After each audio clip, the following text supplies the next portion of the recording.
Hello, everyone. Hello, hello. How's it going? All right, we're just waiting on the other two.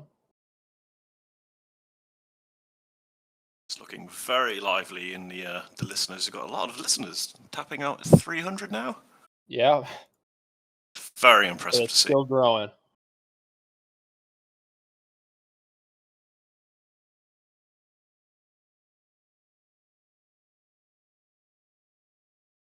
Just setting up the actual chat.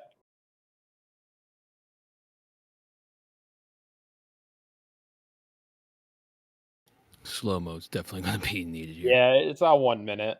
I might have to bump it up as we continue to grow in listeners quite quickly.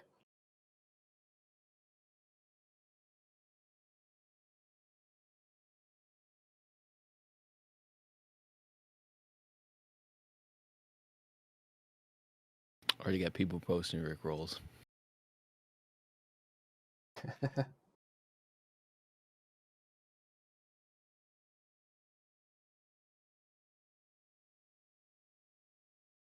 Okay, where's...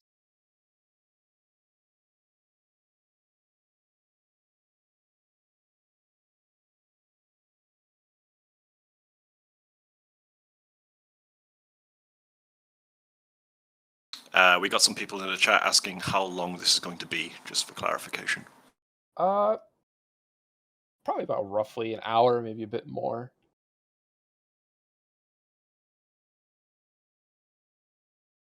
Depends how quickly we get through questions.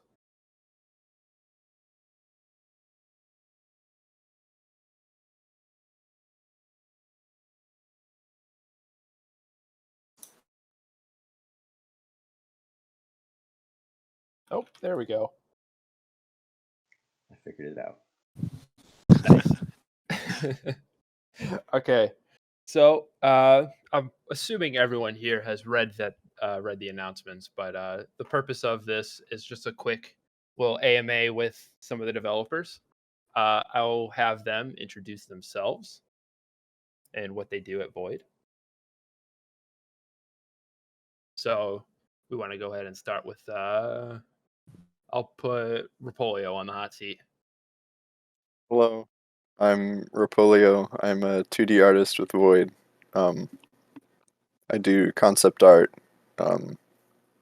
graphic design, and some UI stuff. So yeah, I've been with the team since 2019. All right, cool. Pixel? Yeah, I'm the UI UX designer for the game. I joined about February, March last year, and just been working pretty hard. A lot of time recently been put into the loadout stuff, so keep it going.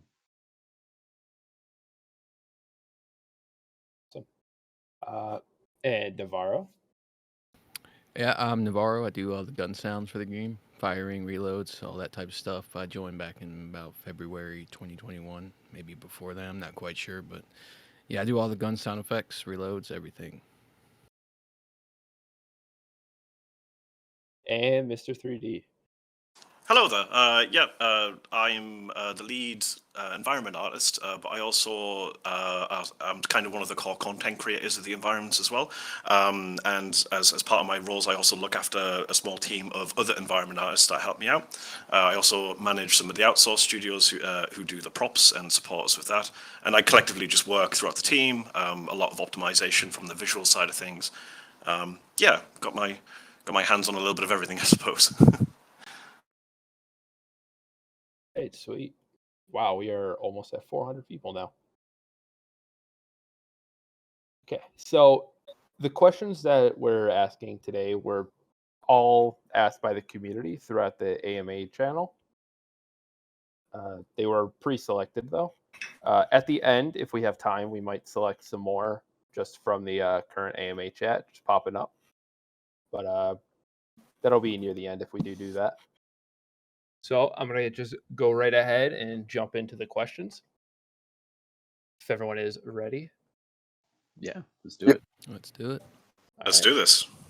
So, will there be pre-mission briefings where you can actually see the map, kind of draw on it, plan out, make routes? Actually, yes. It's already being worked on, so it planned for a while now. Just trying to find the best way to do it, but ideally, it's going to be a pretty involved and uh, just overall good system that the community I think has been looking for. I'm pretty excited about it. It'd be very nice to be able to fully plan out what you're doing and not just go in blind. Yeah, exactly. We're even doing things. We're going to look at it's no promises because there's a lot of things going on, at least for the first pass of it. But being able to select like actual level entry points, set different things, and if we can eventually do it, the ability to interact with the doors that be around the map. But there's we kind of want it to have sort of a realistic take, and not every situation is going to have some detailed, accurate blueprint.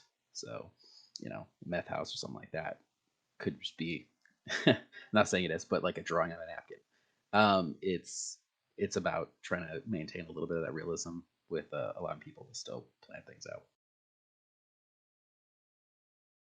Yeah, absolutely. Just to kind of jump on the other side of that as well. It's like we feel that sort of it's one of the things that at the moment it's kind of the most thing that's lacking when it comes to kind of the game. Like it's a very rudimentary system of just selecting your map and then you jump in, and it's almost like one of those things where we have so much personality within the city itself. Like realistically speaking, the actual city itself is the most fleshed out character in our game. Like we want to inject as much kind of life and as much sort of like we want to make the city feel lived in, like it's a real place, even though it is effectively a fictional city.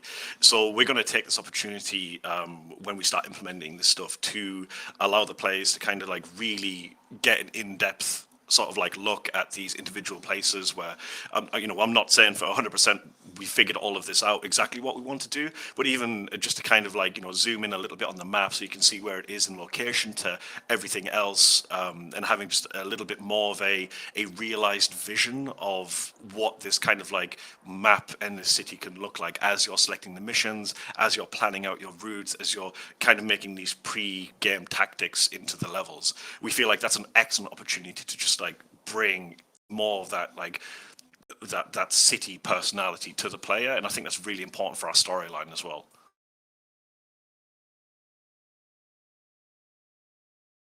Sweet. Does anyone else want to add on at all?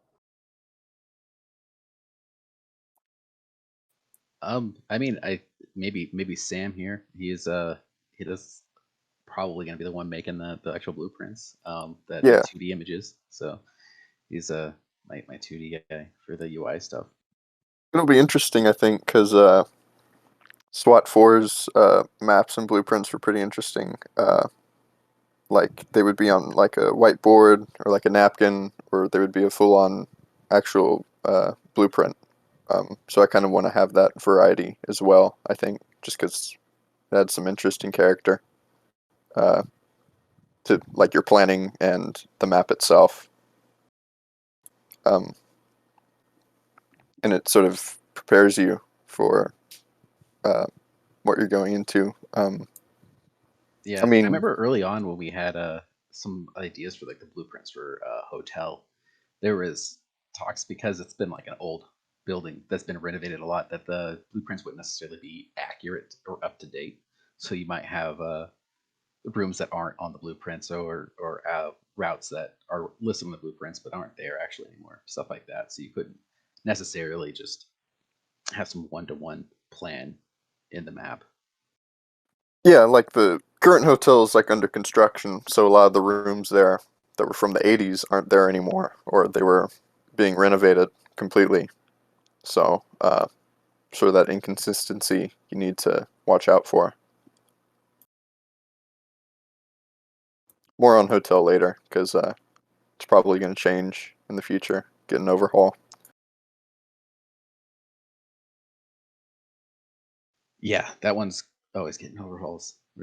find it. I mean, it's always beautiful. It's just a matter of how it's running and how it's playing in terms of like gameplay and layout and stuff like that. But I've seen some pretty cool iterations over the past year and a half. Yeah, for sure. And I think it's almost like a testament to us and what we're doing, where some of the earlier maps that we were still trying to figure stuff out on in our early stages of our sort of like development, where we've implemented all this new stuff and we've figured out and we've grown as artists and developers, and we've found what works and what doesn't work. And it's one of those things where I've worked on tons and tons of games at this point. There's usually a point where as you go through the development cycle in the game, the earlier stuff either just doesn't hold up in terms of quality, or maybe the gameplay mechanics have changed, or so I think Hotel and maybe even Port at this point as well it's kind of suffering a little bit from that. These were the first things we've done. We've figured out what we want to do with the newer maps and the newer content, and it's really exciting for us now as we're pushing newer stuff out. Like we get like more and more feedback every time we push a map out. We get so many new players playing it in different perspectives, and we learn a lot, as well as everyone getting a good game to play as well.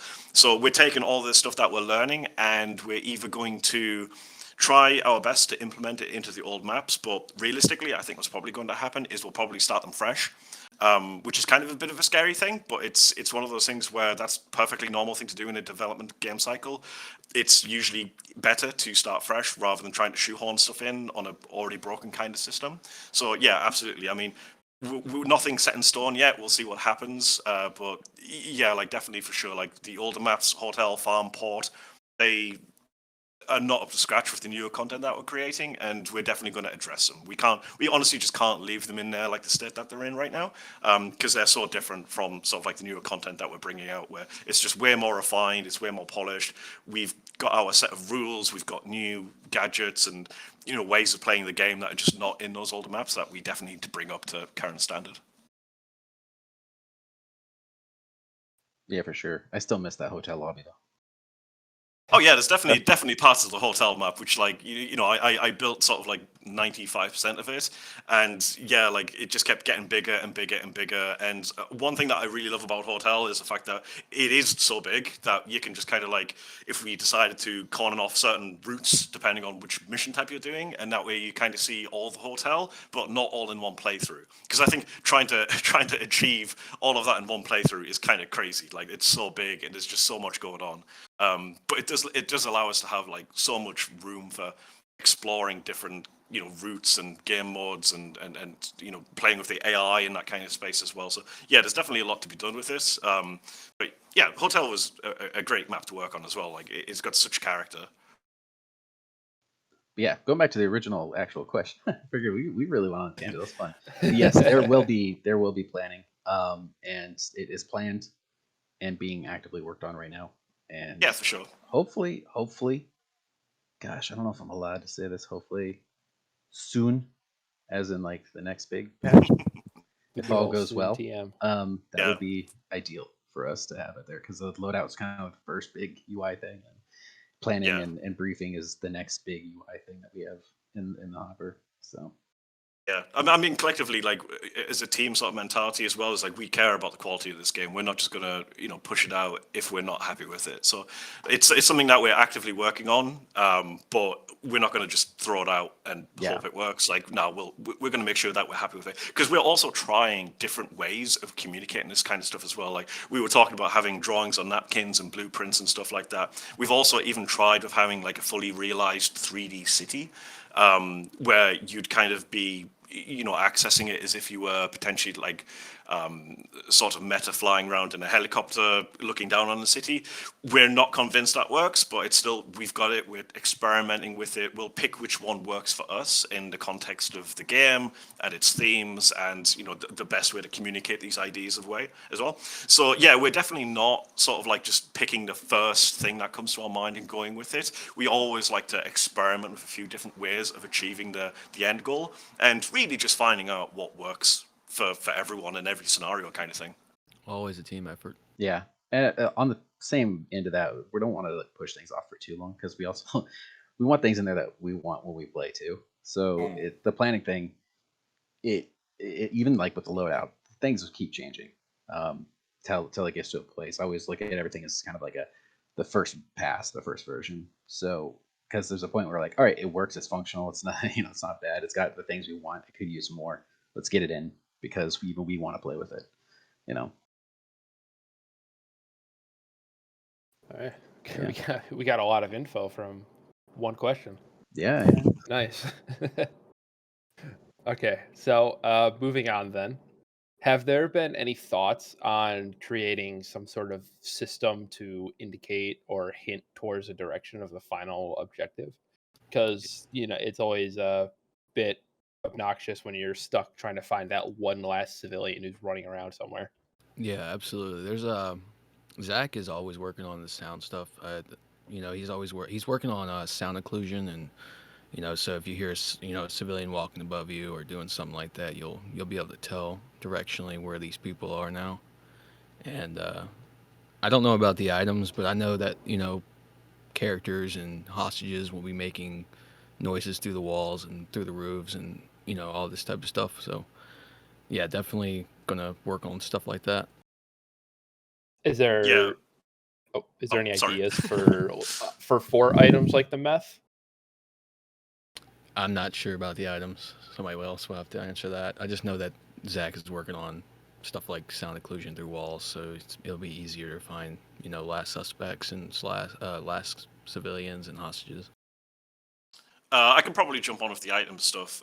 It's again, nothing set in stone right now, but we've talked about a couple of ideas where, at the same time, we don't want to make it super easy for the player because we're just not that kind of game. So the idea of having some kind of HUD or reticle that kind of points you in the right direction, that's not really for us. So one thing that we were talking about at one point is maybe potentially like if you've been playing it for a while, and you're still struggling to find that last objective, we might have sort of like tangential clues that may or may not come in through the radio as a working example. Like we still want it to feel grounded, like you're in this scenario. So the idea of having any kind of like a HUD, I think, is going to sort of like take the player out of that scenario. So there's a ton of stuff that we can do with the walkie-talkie and the mic on the on the player character as well, where maybe there'll be like hints that come in, or just general chatter between the SWAT officers, like maybe as a working example, like on the meth house, it'll be like, oh, it comes in that intel, that there might be a meth location on the second floor or something like that. So it just kind of guides. Maybe even the suspects yelling stuff out. Yeah, for sure. Absolutely. Yeah. Like, we want this to feel natural, like it's happening in the world rather than that kind of gamified, if you want to finish your quest, follow the thing to get to your objective kind of thing. So there's definitely a lot of things that we can do with this kind of stuff, but at the end of the day, we want it to feel like it fits within the world. It's just trying to find the balance of realism and practicality. Yeah, for sure. Awesome. And I can also say that there will be no like UI element that'll point you in the right direction. HUD is gonna always try to be as minimal as absolutely possible. Yeah, we're trying to be a hardcore shooter, so that's going to be as like minimal as possible. Waypoint markers might look a little weird. At most, it'll be context clues to really in-game stuff guide you. Yeah, like sprinkles of meth on the floor. Something like that, maybe. We've already got like tons of environmental storytelling, and I think a lot of like what would help as well is just refining that down. So it seems a little bit heavy-handed, but having a clue next to a light, it's a little bit heavy-handed, but it works, and it's a very clear visual marker for the player to go to this point. These are all things that we'll just refine the further we go down the line. It's where we are right now is we're just trying to like throw everything in and get it working and get sort of like the quality there that we want it to do, whilst figuring out how the game plays, where we're going to put these objectives, all these other different things that kind of stack on top of all that stuff. And then, we'll go through and refine that so it's just like the best kind of player experience that we can like get from all this stuff. Yeah, for sure. Like the bathroom, with all the meth on the shelves and everything, that's definitely an area you'd be looking for, evidence.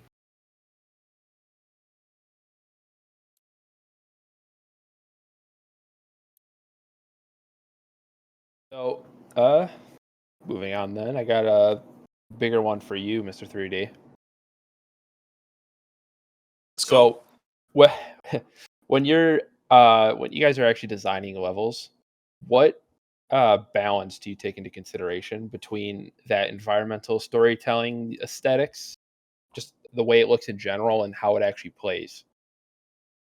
Oh, that is a good question. Yeah, I mean, I think you've kind of hit the nail on the head there when you said balance, because it really is a balance. Like, you don't want to have just like crazy storytelling on every single wall, because if everything's cool, then sort of nothing's cool.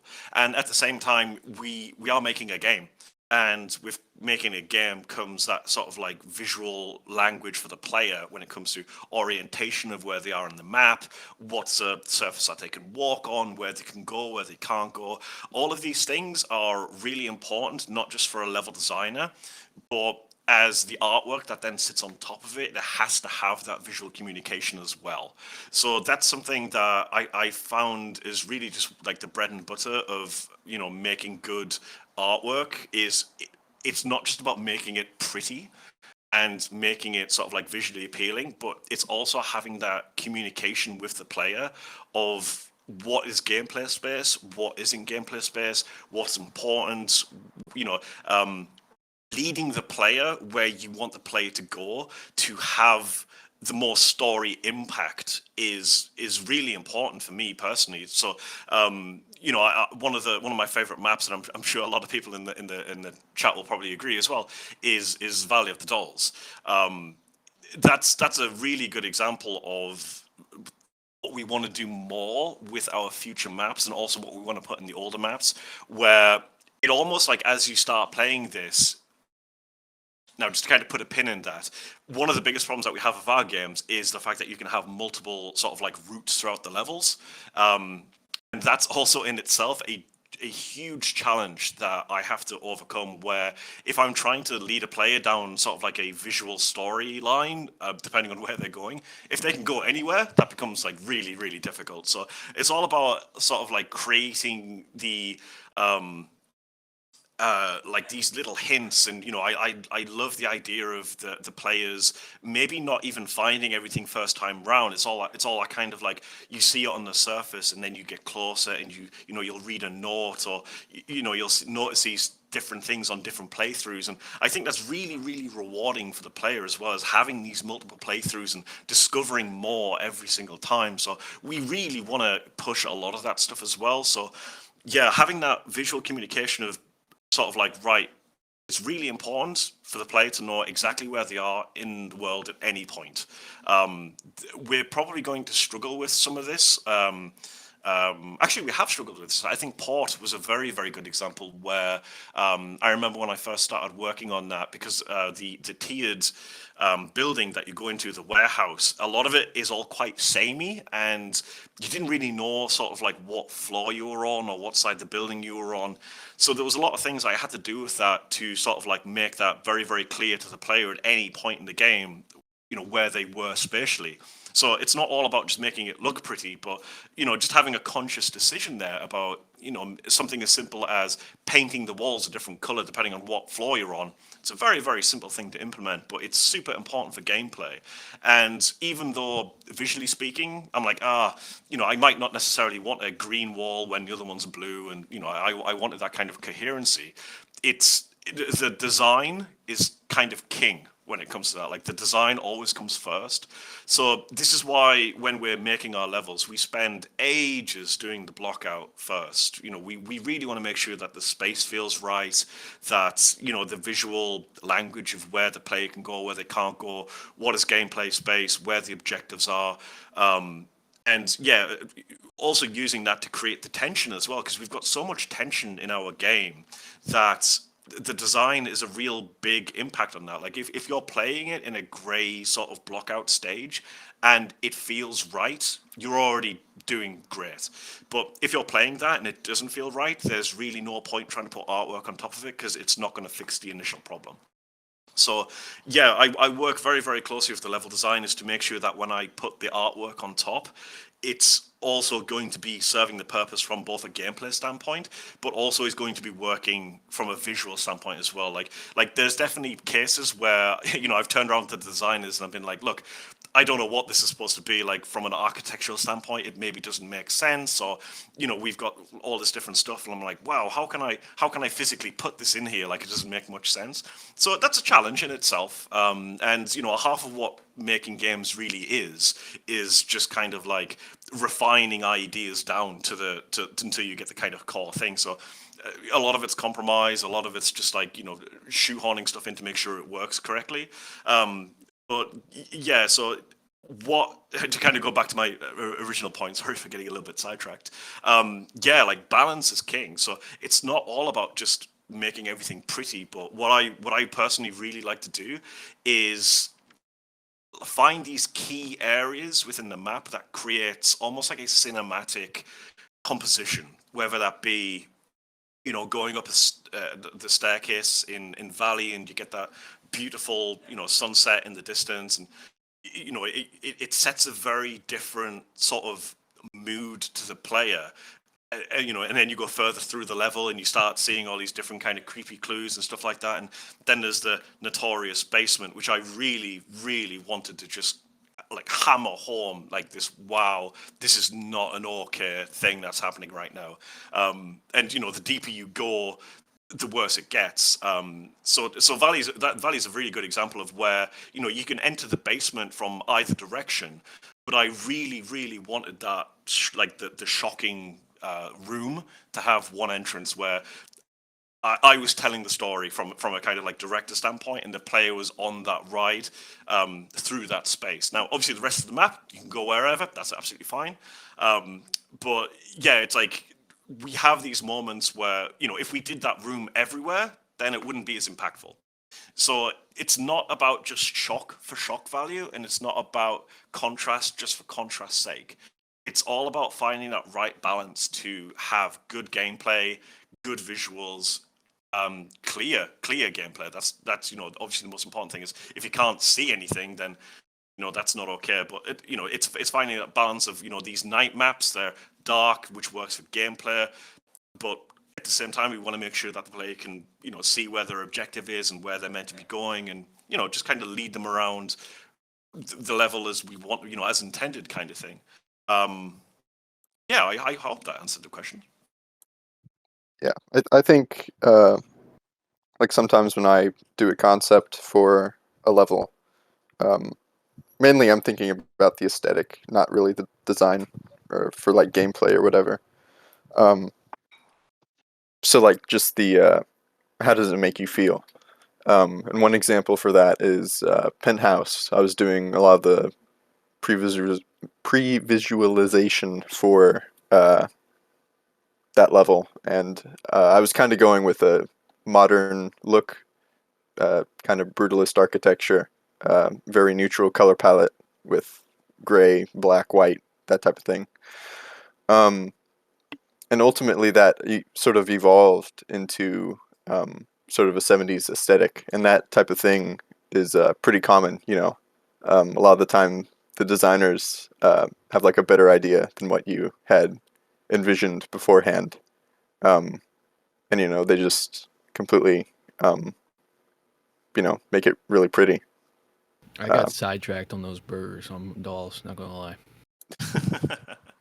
Yeah, I think Ropolio made an excellent point as well, where one thing that I can safely say as well is like, and what I would consider one of Void's best strength is that everything that we do is a completely open floor to everyone on the team.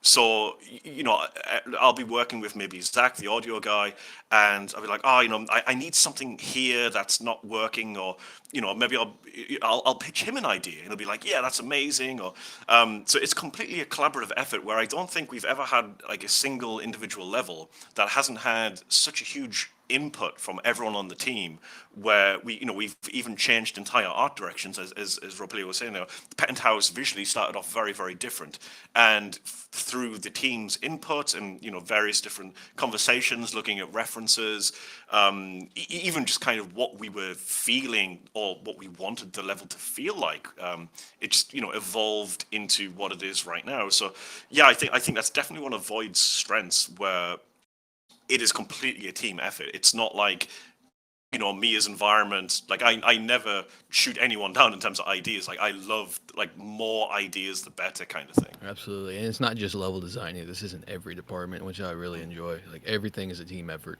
even in audio department. It's so understanding, and it's just an amazing work environment.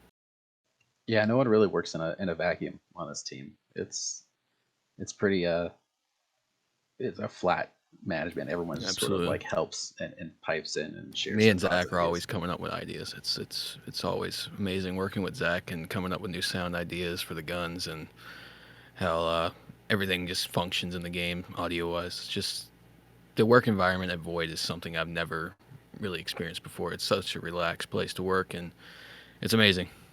Yeah, I come from I started modding back in like 2004, so I did like working the modding. Yeah, I started in floors and stuff. 2012. Yeah, It's so much like working on like a professional mod team. Like it's pretty Absolutely. awesome.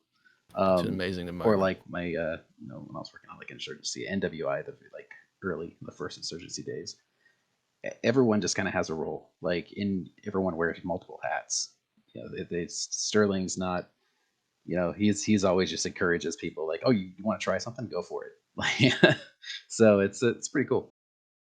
Yeah, for sure. I mean, just kind of jump on that as well. I know we're getting way off topic in terms of the question, but no, like I've worked all over the goddamn place. I've been on various different AAA projects now for like 14 years, in various different AAA studios and things like that.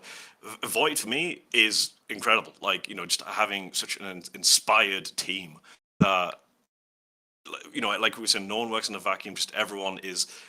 They turn up, they're passionate, no one has to tell them to do anything. Everyone's just contributing everything they can to make the best game they can. And that is just so awesome as a game developer. Do you feel like working fully remote, like everyone in the company is fully remote, do you feel like that actually has any negative impact on development, or do you think it maybe even Absolutely not. helps? Absolutely not, because I've never met anyone in this team in person, and it hasn't affected my performance or anyone else's at all. I think it's redundant. Like, doesn't really make a difference for me at least. Sure. I mean, I can definitely see the other side of that, where just to completely play devil's advocate here, I get it. Studio culture is a thing. Some people are built to work from home. Some people aren't. Like I am, for instance, built for working home. Like I've got no problem. I've got my setup. I turn up. I crack on, etc., etc. But I've got friends who are just like, no, I need to be in an office. I need to go somewhere. I need to, do all that kind of stuff. I feel very fortunate to be working with people who, they just Void Interactive, that you don't have to tell them to turn up on work; they just do it. And I would argue that the fact that we are all working from home and we're all in different time zones, it's a bit of a blessing and a curse. But the wheel never really stops.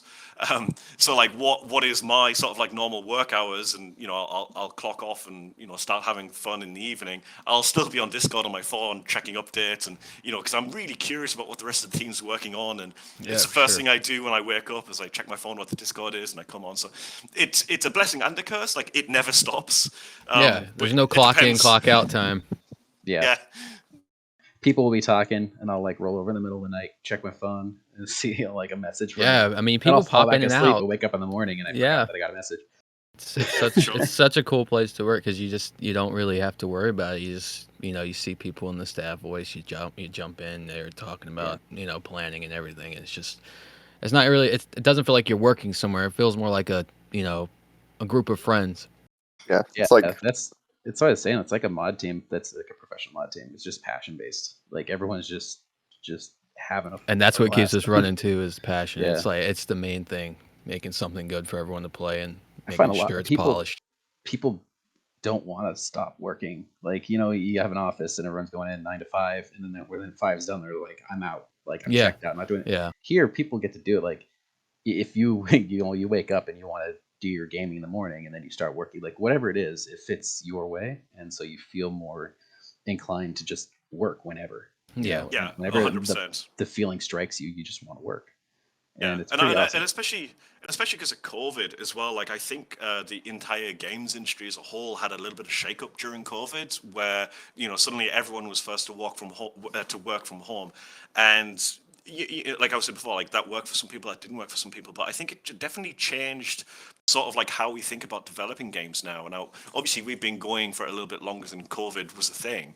But for us, it never really it didn't change anything. It was just like, oh yeah, like our average day just doesn't change, like whether there's a pandemic going on or not. Like we had this amazing workflow where we don't mess around, we turn up, we work, we're passionate about it, and like it's not uncommon for us to be just working outside of hours because we want to do it, not because we're forced to do it, not because we're crunching, not because of any other reason than the fact that we want to be here and we care about making games and we want to make the best game we can, really. Yep. And like we still try to keep it social. We'll talk a lot in dev chat, but also maybe just idle in a voice chat, and people jump on and just talk while we work. And I think some great ideas even come from that as we just brainstorm and shoot the shit. Oh, for sure. Yeah, absolutely. It's going to be very exciting because a couple of us are going to Gamescom this year, and it's going to sort of be the first time we realistically meet collectively in person. So that's going to be quite interesting. I had no idea about that. That's crazy. Working remote also kind of helps it make it feel, when it's something you enjoy, it makes it feel more like a hobby than it does Absolutely. a job, because you're not having to commute. You don't have to wake up at a certain time that's super strict. Mm-hmm. Yeah, for real. Like that's something I really enjoy about doing this. I work a real life job too, and I wake up every day after work, and I'm just like, damn, gotta go back to work. But I don't feel that way when I'm working on this. It's like it's completely different feeling. It's like something I want to do, and it helps with my part of being in this game is something I started out as a hobby. It's a completely different experience when you're doing something you enjoy as a job. Yeah, for sure. I mean, mental health is such an important part of making good games. Like happy artists make good games. So yeah, the fact that we can pick up and put down and take care of ourselves whenever we need to, super important. Yeah, you don't feel like you're just you're not tracking the hours. You're not doing anything like that really. You're just you just work like I mean to whatever works for you. And I know for me, sometimes I just need to step away from what I'm doing to give myself time to kind of forget what I was doing, because I stare at it so long that all I see is flaws. And I can come back to it with fresh eyes. Or other times I'll play similar games and just think about what they do right and wrong, and then come to it whenever I'm ready. And it's amazing. hard to do that in an office because you do feel like people are walking around being like, "What the hell is this guy doing?" Yeah. I got you. I get it. But and that's another thing. Doing contract base, you don't really have to clock your hours either. That's something I really like about contracts, and hourly salary is something I don't like logging. So doing contract, you don't have to worry about that. You just have a set rate and you file it in and you get paid. So it's a lot better than having to clock in, log hours, do a timer, all this other stuff. It's just easier. Yeah, for sure. And it's better for the game because we almost always work more than what we're getting paid to do. Absolutely. Oh yeah, for sure. I mean, and it's just you don't feel like you're like Sterling. I mean, he's our boss. He's the guy running the thing, and it's easy to kind of forget that sometimes. For real. It's like he feels like more just than a friend. Like he doesn't feel like a boss at all. So you just feel like you're like, oh, I want to do this guy solid. Like, yeah, I'll just talk about it right now and take care of this. Absolutely, man. Like that's exactly how I feel. Yeah. I'm not the only one. All right. Awesome. So let's keep it moving. So what are some of the biggest challenges you guys face throughout your entire time with Void, working on Ready or Not, or just recently? I guess I'll go first on this one. Keeping my sounds up to par with current, generation of this game industry is something I've been struggling with. Modern Warfare 2019 has set a bar for weapon sound design, and I've actually struggled personally keeping my sounds on par with that. And it's just always a challenge trying to I'm used to classic old Counter-Strike sounds, and obviously we can't do that anymore because it's not really appeal with all these new weapon reflections and ecosystems we have in place. So that's my biggest challenge, is keeping my sounds up to date and being satisfying to the ear.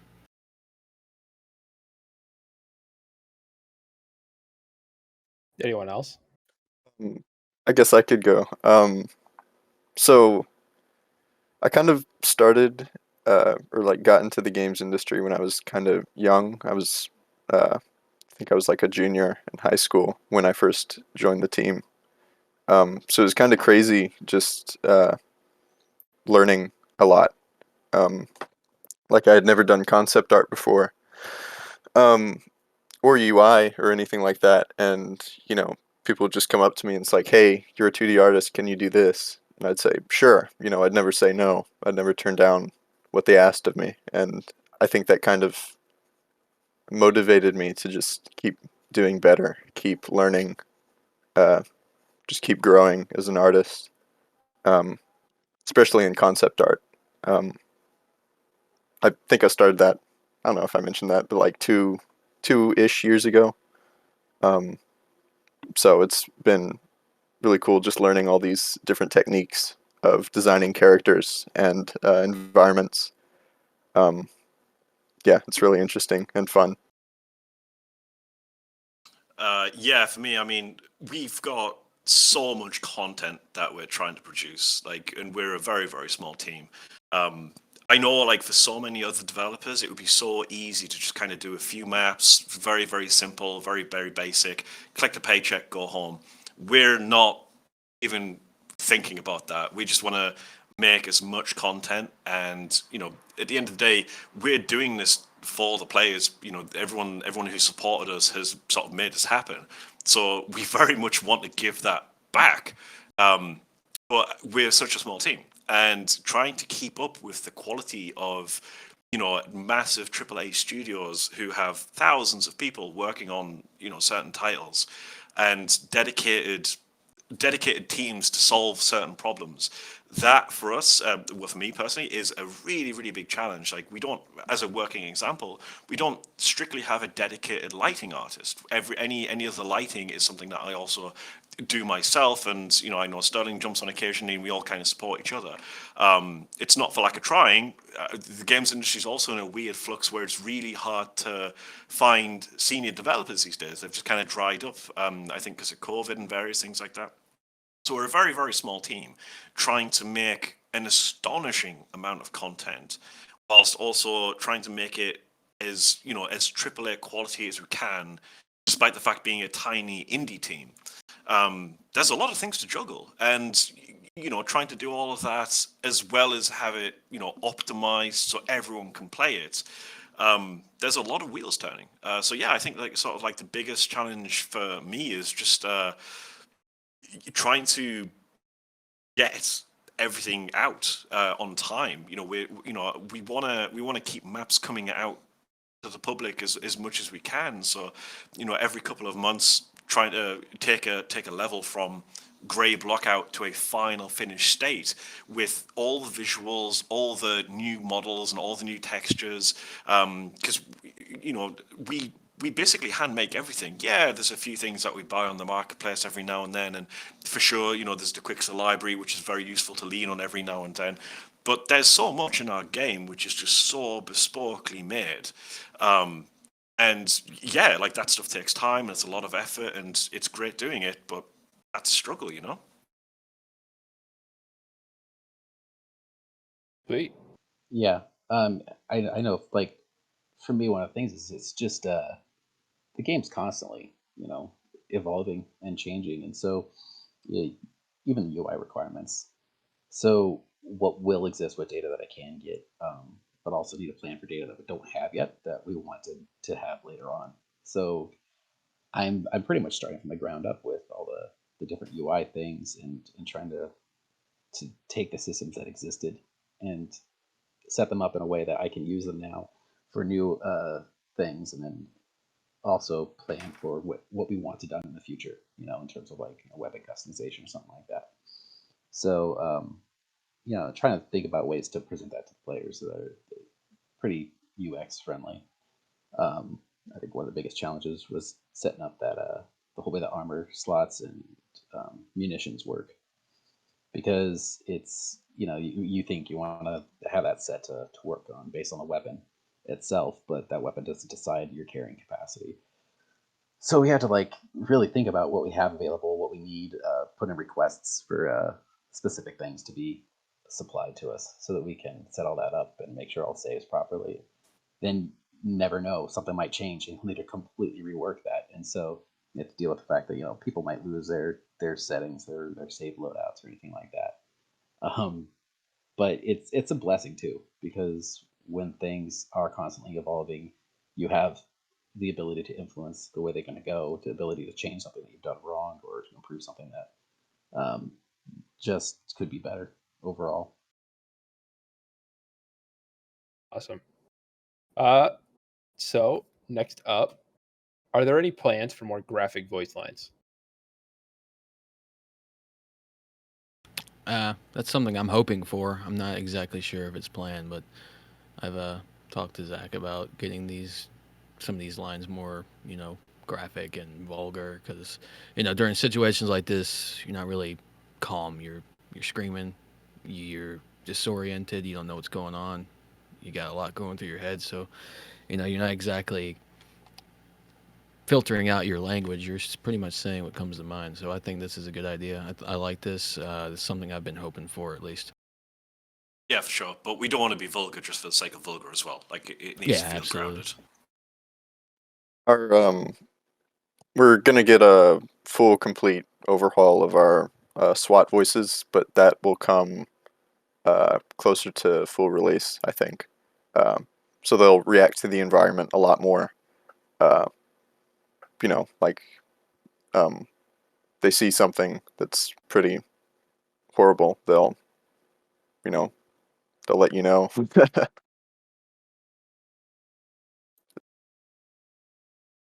Cool. Yeah. Some more graphic voice lines will definitely add a lot more character to a lot of the suspects, especially. So, are there any plans to do a rework of the HQ? Yes, I can confirm that that is definitely something that we're planning as well. This ties into exactly what I was saying before, where where we started to where we are now. It's almost like two different games, and we're just not happy with the quality and sort of the layout of the original HQ. So we wanna tie that HQ into more of what our current vision for the project is. We've got such a rich story, and we've got such a uh, so much personality within the city and all these different levels. We want to inject more of that, absolutely. Yeah, and also bring everything together in a sort of smarter way, because like right now, a lot of the rooms and like the shoot house is downstairs. Well, I mean the firing range is downstairs and stuff, so it takes a while to move from place to place, and kind of condensing it down a bit will I think it'll be a more enjoyable experience. Yeah, I definitely agree with that. There's a lot more. There's a bit too much traversal required to get to the different important parts in the HQ. So I think it's, as long as I've been around, the HQ is always more of a placeholder um, for something better to come.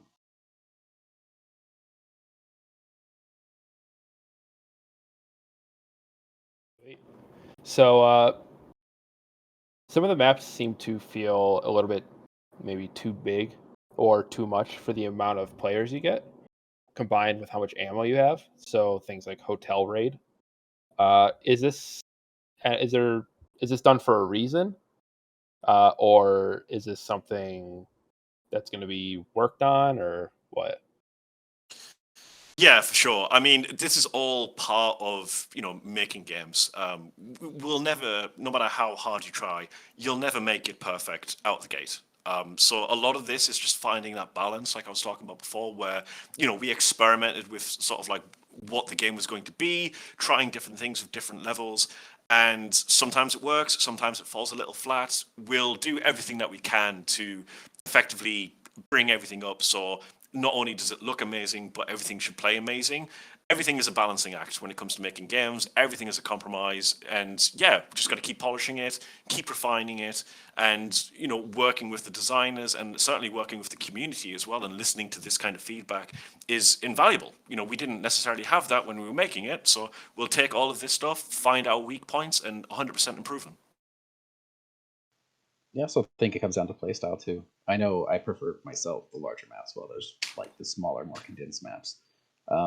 I think there's something to just having the length and more anticipation of what's going to happen, having to be a little bit more conservative with your choices and your ammo. So different challenges there too, and making sure that we have the gamut of options for our players, for the ones that do prefer those long drawn out levels versus the ones that like the close quarters, very quick, smaller scenarios. Oh, definitely, yeah. And we definitely love the idea of like almost like forcing the players to experience the game in different ways that they might not have initially thought that they would have experienced. So, having day maps, night maps, close quarters, long range, larger maps, smaller maps, where you've got to change up your play styles. It keeps the player on their feet, keeps it engaging, keeps it active, and yeah, it's all about just finding that balance. And yeah, we definitely want variation in our game, Otherwise, we just make 50 different hotel maps, and that wouldn't be enjoyable for anyone. We want to have as much, spice and flair to our different levels as we can.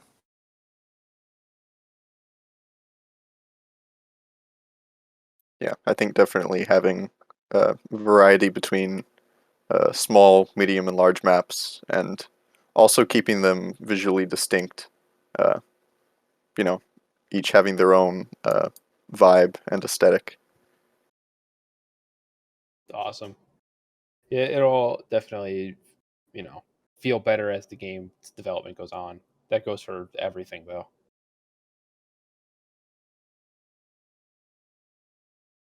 Okay. So, uh, how exactly are weapon sounds created?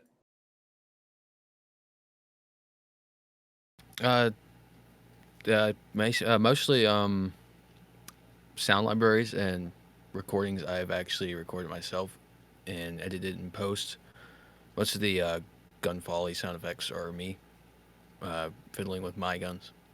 The SLR is actually a recording of my AMD 63 AK style rifle. The bolt is directly from that gun being recorded.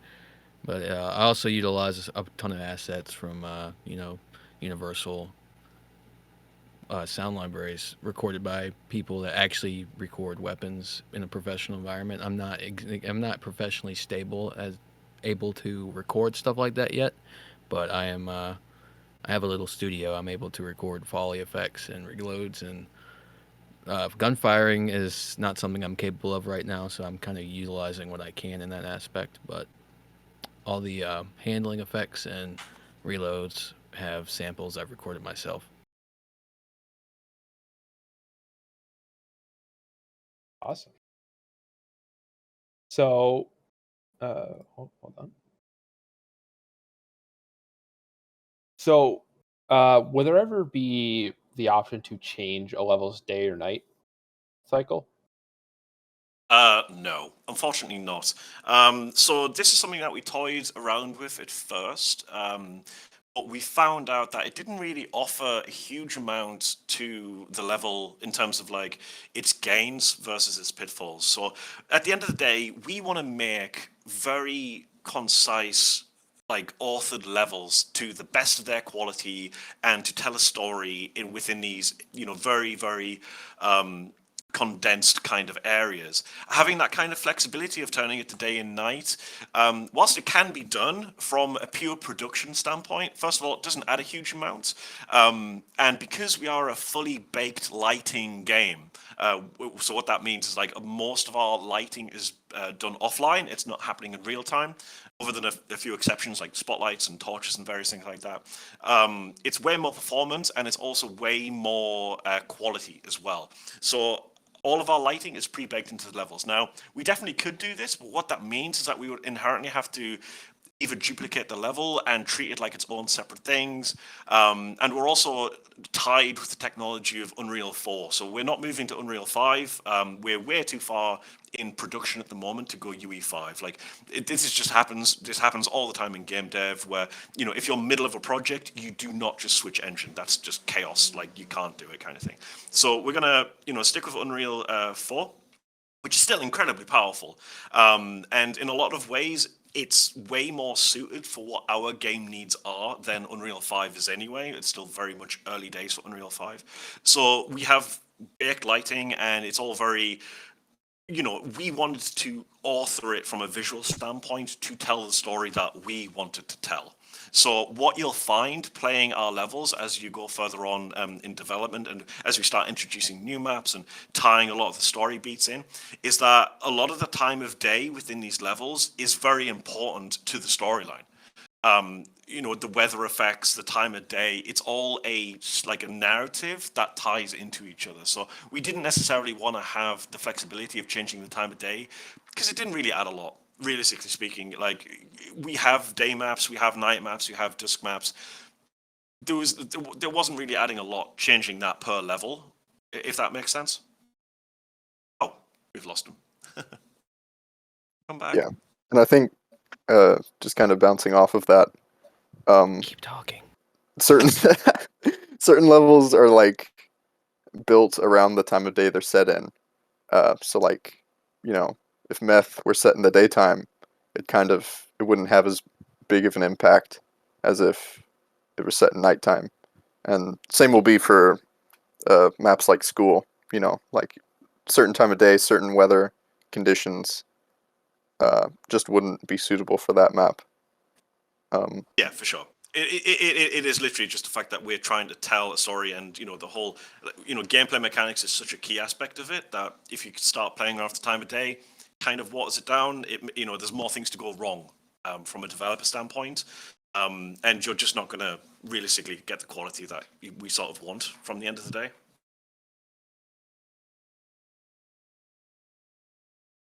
So it's just all about keeping them looking exactly as intended, Yeah, exactly. feeling exactly as intended. Yeah. Okay. Yeah. No, that's not to say that we couldn't toy with the idea, but we would probably treat it as an additional after the fact and treat it separately, kind of thing. Yeah. I think the day and night is a huge impact on the level design. So I got a mod question for you guys. Will there ever be an option to enable disable mods in a lobby?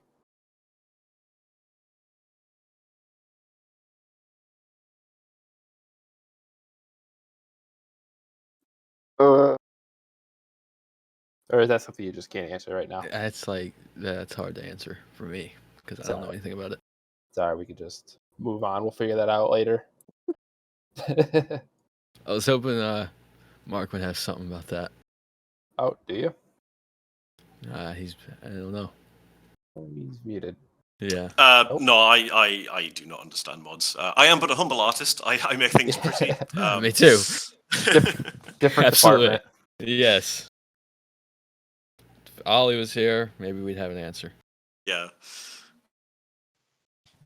Yeah, then we'd need one of the programmers here to really police that in Absolutely, terms of yeah, like what can be that's done none in of the us. lobby. So, will there be a pass on ragdoll incapacitation animations and SFX to go with those? Yeah, I mean, I can probably blanket statement answer a lot of these questions by just saying we're intending to improve every aspect of the game. There's nothing that we're shelving and being like, oh yeah, this is done.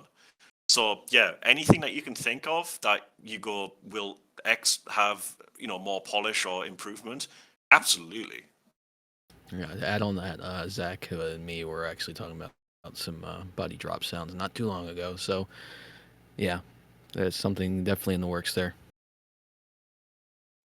I don't want to go too deep into detail, but yeah, like we have had some smaller conversations about it, and it is definitely planned. Like you shoot someone in a certain part of the body, and they'll like the neck, for instance, and they'll kind of drop and they'll wiggle around or something. Sort of like how Screaming Ground absolute Branch does horror. it. Yeah, and like Hit just gore in hit an general. artery, blood Yeah, everywhere. I've seen some clips that have been posted of the way the ragdolls are crumpling and stuff, and things that might be coming. So So I saw a few people in chat asking about more gore as well, so I guess that kind of answers that as well.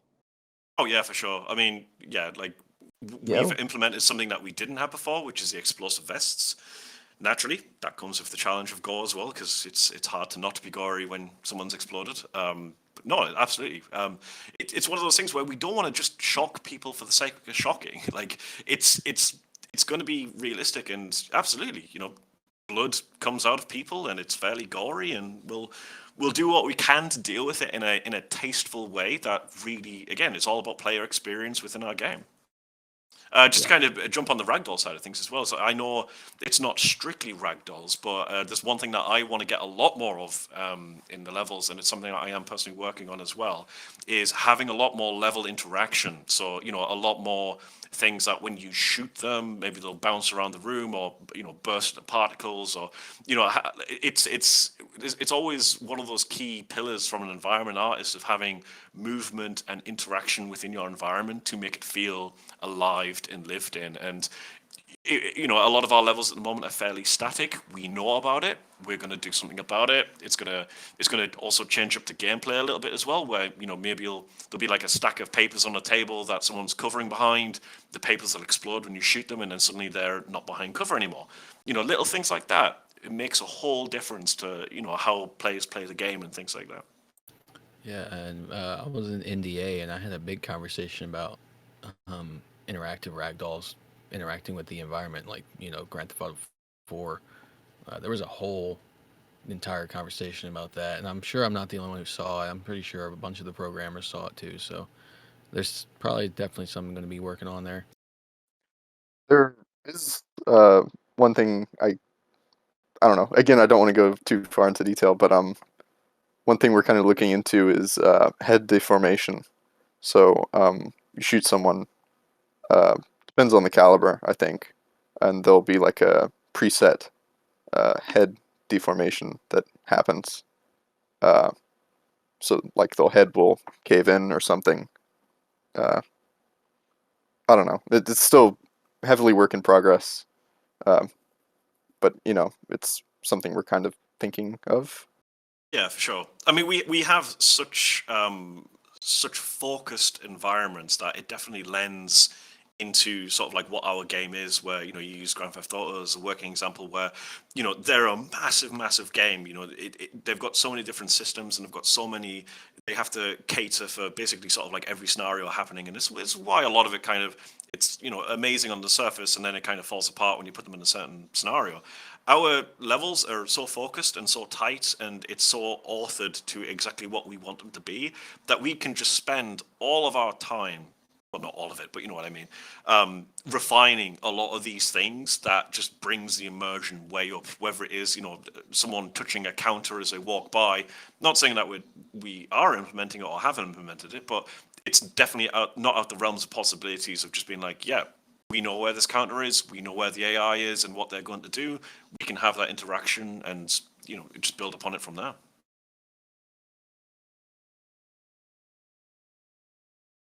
All right, great. So next up, what is your guys' favorite part of actually working on the game? Or like, what was your favorite thing as well in the past even? Like favorite addition, favorite map, favorite feature, something like that.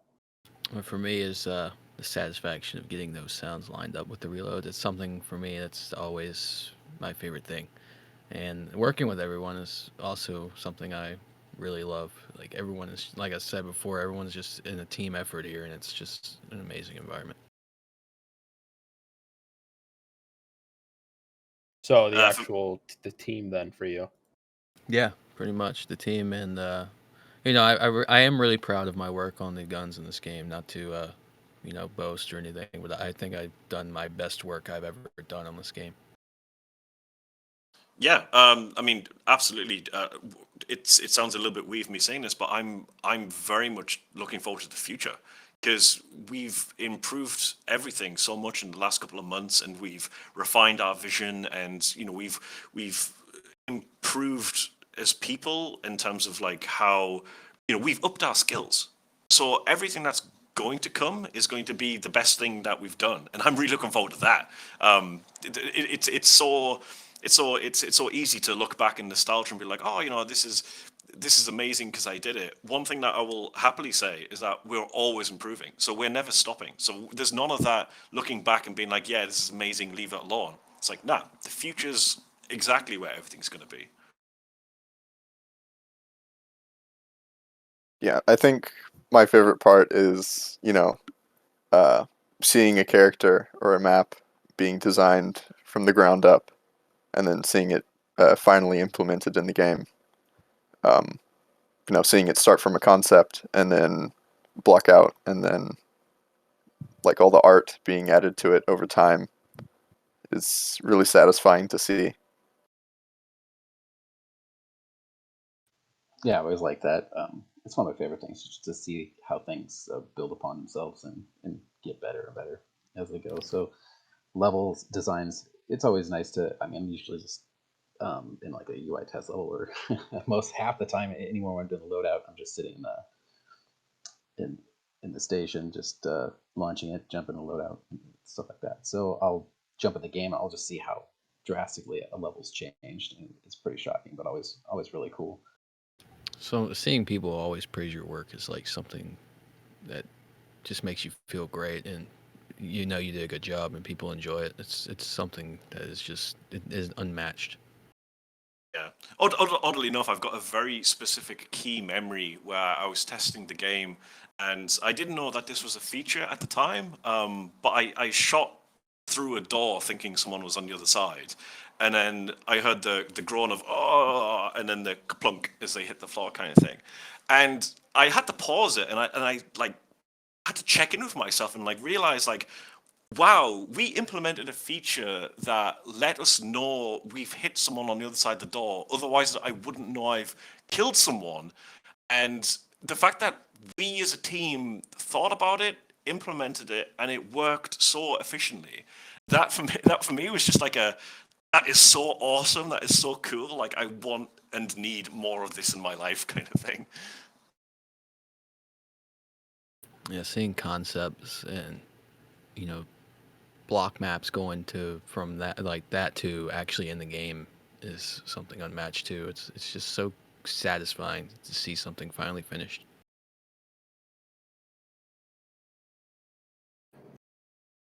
So the favorite part for overall is just kind of just seeing the entire game grow. Then, yeah. Yeah, Absolutely, yeah, that's a good way to put it. yeah. I mean, I can. The problem is like with UI, I'm staring at it so long, and I'm so intently that I usually am sick of it by the time I'll push it out. So it's always great to see everything else that's going on around it, um, that just changes and grows, as opposed to just maybe my own stuff. And once it gets in there, because I usually am, all I see is the problems with it. So it's cool to step back and see the other things that people put together that all they see is the problems with it, but it's all new to me. So it's really awesome, and it's just constantly praise going on in team chat when people would finally see what stuff's been um, committed, and they're just blown away by it. This is so awesome, and it's always a cool feeling to see everyone do that to each other. Wait. Okay. So, moving on then. Are there any plans to add nonverbal communications, such as shoulder tapping and hand signals?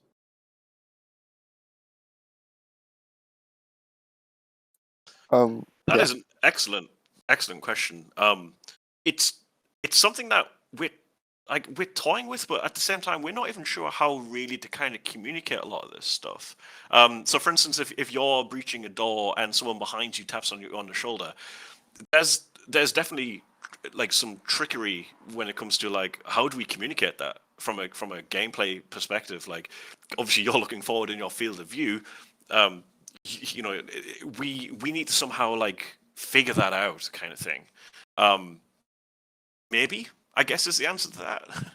Yeah, that's one of the challenges with just a user interface of working in a pancake game or any virtual environment is there's a lot of sensations that you have to make up for that you would have in the real world. Where you can't feel someone squeeze your shoulder in the game, and so we have to communicate that in a way that doesn't feel gamey or Screen shake. yeah. But then we're like, was that a screen shake? Is something we're off on that level? And so many different things you have to consider to make it clear. I mean, there's no question about it in real life. If someone squeezes your shoulder is squeezed. But in game, we want to do a way to where it's just as clear if we're going to have it. Otherwise, it could get a little bit confusing and nonsensical, and nobody will end up using the feature that we might have spent a lot of time to implement, because there's a lot that goes along with that. Everything from the animations properly touching the shoulder where it's supposed to touch, depending on the height of that character, different things like that. But if nobody ends up using it because it just isn't effective, that wouldn't be really worth it. But I do know we're constantly looking at all those kinds of things and trying to get as close to that realism as we can, or at least the perceived realism.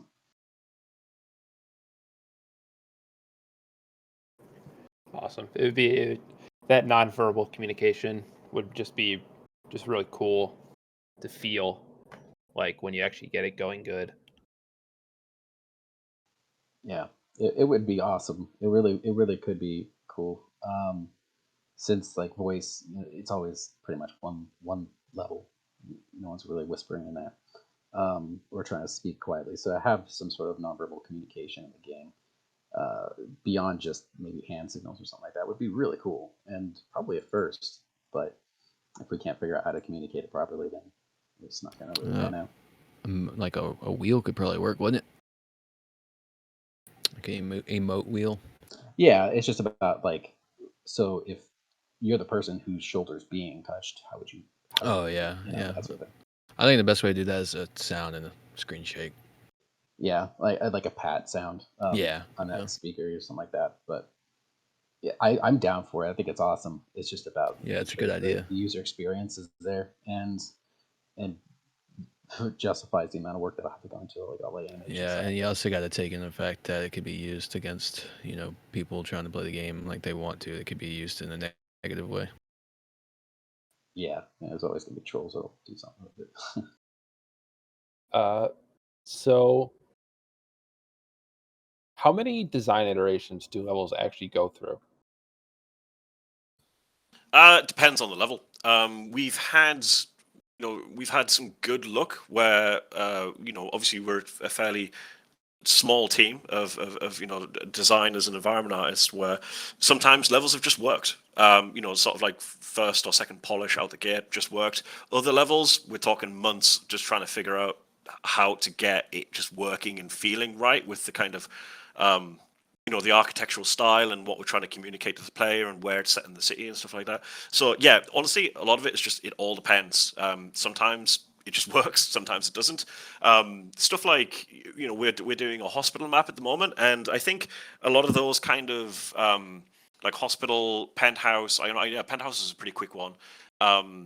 Those kind of like interior levels where you have corridors and set rooms, and they're all based around like a certain architectural style. Those tend to lean into development being quite quick. From a blockout standpoint, because usually I just get a bunch of cubes where walls and doors go, and I'm like, yep, that's fine. I can absolutely work with that. That's not a problem. You have something like Farm, on the other hand, where it's a mixture of organic, and there's tunnels, and there's these more like Spanish influenced buildings and like townhouse, sort of like country houses kind of thing. A lot more things go wrong, with lines of sight and just trying to figure out where and how things work. So yeah, entirely just depends on the level. Yeah, I think like Gas and Hotel have gone through like 4 or 5 or even 6 iterations. Like I think originally when they were first designed, they were designed based on look and not really gameplay. So, I mean, they would look pretty, but it would suck to play through. Just the layout and the way AI sort of interacted at the level just sure. kind of sucked. And so, they were rebuilt, restarted. Yeah, so that's kind of explains why some of the older maps have gone through so many iterations. Yeah. So, will procedural prop generation ever be added? This is an interesting one. This is something that I have spoke about before, and we've had this discussion. Probably not. Now, the only reason why this is it kind of ties back into what we were saying before about how we wanted to make this very focused, like set level where it's it's not a massive open world game where we need procedural systems to essentially fill in the content. It's a very focused, smallish kind of levels where we want to tell a very specific story, and at the end of the day, gameplay is absolute king. If it doesn't work, if it doesn't feel right, it's not going to work for us as a game. Now, the moment that you start implementing sort of like procedurality of even if it's set cover points, where let's say you've got 4 or 5 different places in the game in the level where we can either turn cover on and or off or change the kind of cover. It can be done. Like, it's not exactly against the tech. Like, that's fine. It'll reduce in quality a little bit because that means that those assets aren't baked. There's a cost that comes with that, with them being dynamic. And the problem is that it kind of breaks the gameplay a lot. Even if it's tailored like 100% for every single one of these possible scenarios, it's not something that we can cater for every single time you play the game and it gets randomized. So probably not. What we're more interested in is procedurally generating what the AI does and how it interacts with the environment. So instead of changing the environment around the AI, leaning in to the fact that the AI effectively, it has a brain, and we want these characters to work within the environment. So whilst on one playthrough you'll have someone hiding under the bed, they might not be there the second playtime. They'll be in the wardrobe or wherever else. So it's effectively the same kind of system, but on its head in some ways.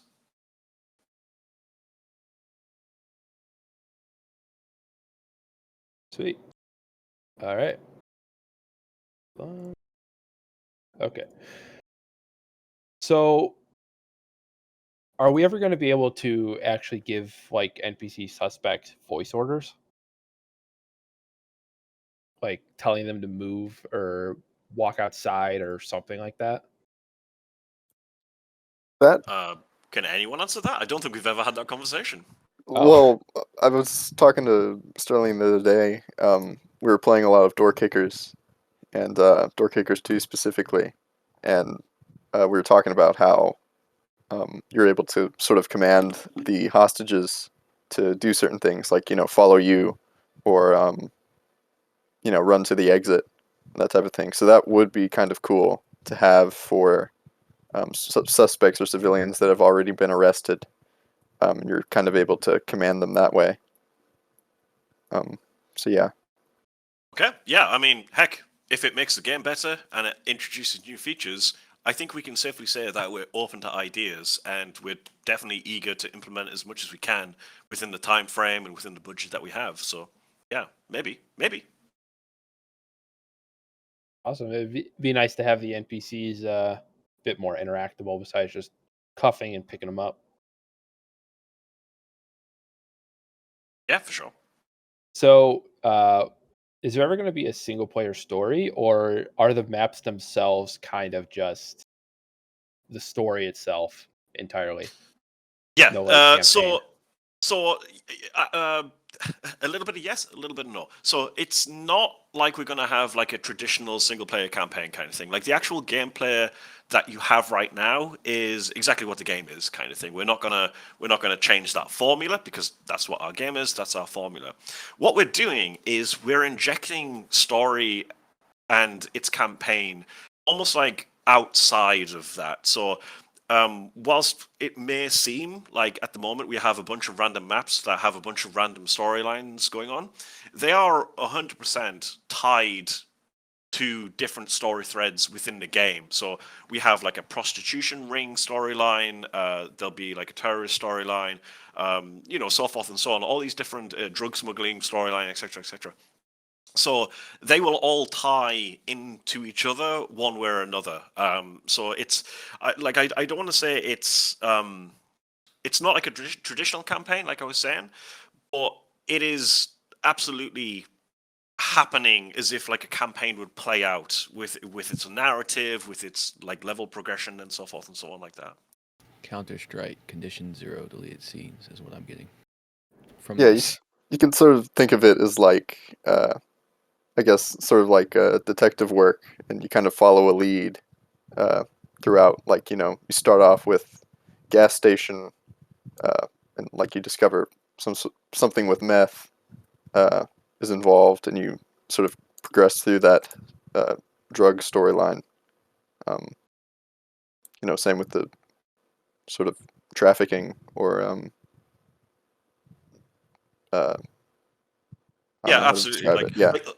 Yeah, So this entirely as well ties back to what we were saying earlier about the whole day-night cycle as well. Where if we take dealer and port as a working example, like they're on the same story thread. So yeah, you go to dealer, and within the world, we're going to have conversations and news articles and televisions talking about how there's a storm coming to the Los Sueños, and it's a little bit rainy, and it's a little bit more damaged. So we're kind of working on this as well at the moment, where we're implementing more of this prostitution ring, where out the back of dealer, there's a sex den and various things like that, and that ties very directly in with port, where you find evidence and you start connecting the dots as a player of, okay, so this is where these girls are getting shipped in on the cargo crates and things like that. So you go to port, and then we're implementing as we speak more of this rain, more of this storm. So that's going to be like actively happening whilst you're playing port. So it makes sense from a kind like a kind of campaign stand that you play dealer first and then play port. And yeah, one event after the other, and it all sort of ties into each other quite nicely.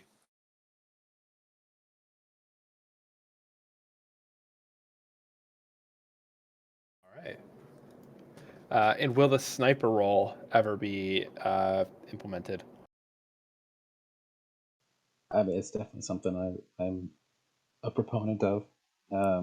So I guess it's just about seeing where things go. Because right now it's about the core, SWAT gameplay of moving through and doing things. But there's always that on the table that role as sniper. And if it'd be great to be able to see him set up in different areas. Yeah, I think a along the lot of edge of the people on the level team want that. to look into the Overwatch and stuff like that. So yeah, I mean it's definitely talked about. yeah, maybe for some levels and not all, because some of the levels just aren't particularly set up to support someone from the outside looking in, like for hotel, for instance. Hotel, yeah, I was about to say. But yeah, that's something I'm in support of. That's something I've been actually hoping for, because I want to make some sounds for a sniper rifle for sure.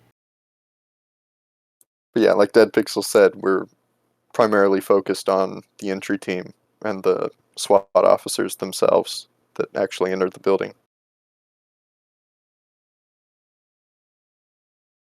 Cool. And a lot of people really want that something like the SWAT for sniper that you get to take control of. It was really fun. Okay, so I think now we are good to start moving on to questions from within the chat. If you guys want to start picking out a couple and seeing what you want to answer. Yeah, I can have a look through. I checked ones with my names and ones that mentioned me, and there's not that many, but I got one. Go for it. Casual Center asked me, can you describe the process for weapons research? Is a big focal point for players on how they are added. To my knowledge, weapons are added based on what NA SWAT teams use. Can you go in depth with that? As far as I know, weapons for the SWAT are relatively realistic, but the SLR appears, so obviously that's not standard issue for a SWAT team. So I think it's mainly realism, but stuff that people want to play with, something that they want to see in the game and use. So the the explanation I've used, it's not really official, but Los Buenos police have like a system where you check in your own weapon and register it with the police force. So that's the explanation for that for me, but it's not official. It's just how I go around with it. But yeah, weapon research in general, I just I got vast weapon research knowledge. I've handled a bunch of firearms. Got friends in the Marines that can relay information to me firsthand from their experience, and I own my own guns, so that's how weapon research goes in that regard. It goes one step further than that as well. So we also, the two members that we have in the UK, which is myself and one of the designers, we took a trip up to the Royal Armouries in Leeds, where they have just hundreds and thousands of guns. It's kind of like the UK's equivalency of like a museum, but it's like the secret museum kind of thing. And that was an amazing experience where we just got to ask these experts of firearms, all about basically anything that we needed to know about guns, and we got to play with them is the wrong terminology. We didn't fire anything, but just the action of like loading them and reloading them, and there was so much about guns that like I kind of know, but it was totally different holding them. Like I didn't realize how much guns rattled, or like how light certain aspects were and how Yeah, heavy they absolutely. were. And this is definitely something that, again, I'm not exactly part of the gun development on the team, but that was an amazing bit of research that we could bring back and be like, oh, hey, this is something that we never thought about. Yeah, there's a YouTube channel from Jonathan Ferguson, who works at the Royal Armouries. He did a review of our game, and he gave us his expert opinion on some of our weapons. He was the guy that was a curator of the museum.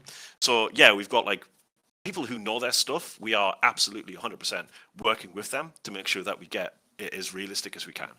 Absolutely. And to add on that, we actually have a guy from actual SWAT team in our development team that provides insight on what type of gear and what guns and what type of tactics and everything. He's provided so much information to make this as almost as close as possible.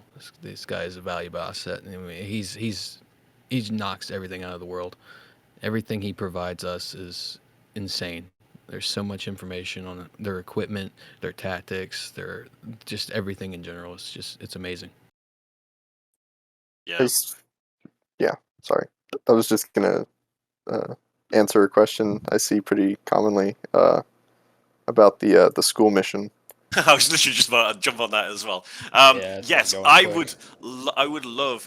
Yes, this comes from Nicholas. I would love to share some information on the school level. So yeah, this is an excellent platform where we actually get to tell our side of things.